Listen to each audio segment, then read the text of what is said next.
వైఎస్ఆర్ కడప జిల్లాలో ఉన్నటువంటి అందరు రోడ్ యూజర్స్ కి నమస్కారం అండి. నేను M Veerraju, in charge deputy transport commissioner, YSR Kadapa జిల్లా. గుడ్ సమారిటన్ చట్టము 2016 గురించి ప్రజలందరూ కూడా తెలుసుకోవాల్సిన అవసరం ఉంది. ఒక రోడ్ యాక్సిడెంట్ జరిగినప్పుడు గాయపడిన వ్యక్తులకి మొదటి గంట గోల్డెన్ అవర్ అంటాం దాన్ని, చాలా ఇంపార్టెంట్. అది మొదటి గంటలో గనక అతను హాస్పిటల్లో జాయిన్ చేయగలిగితే గనక అతను బ్రతికే అవకాశాలు చాలా పెరుగుతాయి. కాబట్టి ఎవరైతే రోడ్ యాక్సిడెంట్ ని చూస్తున్నారో వారు చాలా వరకు ఏమనుకుంటారంటే రోడ్ యాక్సిడెంట్ లో గాయపడిన వ్యక్తిని హాస్పిటల్ కి జాయిన్ చేయడం ద్వారా, లేదంటే అతన్ని పొరపాటు మరణిస్తే గనక మనం చాలా ఇబ్బందులు పడతాము, కోర్టుల చుట్టూ తిరగాల్సి ఉంటుంది, పోలీస్ స్టేషన్ చుట్టూ తిరగాల్సి ఉంటుంది అన్న భయము కొంతవరకు ఉంటుంది.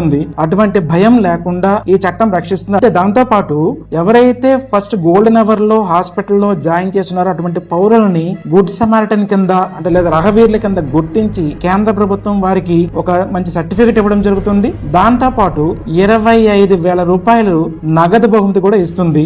జిల్లా రోడ్ సేఫ్టీ కమిటీలో వారందరినీ గుర్తించి ట్రాన్స్పోర్ట్ కమిషనర్ గారికి అవన్నీ పంపించి అటువంటి వ్యక్తులని గుడ్ సమారిటన్ గా గుర్తించి సర్టిఫికేట్ తో పాటు 25,000 రూపాయలు నగదు బహుమతి ఇస్తారు. కాబట్టి దయచేసి రోడ్ యాక్సిడెంట్ లో గాయపడిన వ్యక్తిని ఇమీడియట్ గా దగ్గరలో ఉన్నటువంటి ప్రభుత్వ హాస్పిటల్ కి, పిఎం రహత్ ప్రోగ్రామ్ లో రిజిస్టర్ అయినటువంటి హాస్పిటల్ కి చేర్చాలని చెప్పేసి అందరినీ కోరుకుంటూ మనందరము రహవీర్లుగా మారదాం, రోడ్డు ప్రమాదంలో గాయపడిన వ్యక్తులను రక్షిద్దాం, వాళ్ళని ప్రాణాపాయం నుంచి కాపాడుకుందాం అని చెప్పేసి ఆంధ్రప్రదేశ్ ప్రభుత్వం రవాణా శాఖ తరఫున తెలియజేస్తూ నమస్కారం. Thank you so much.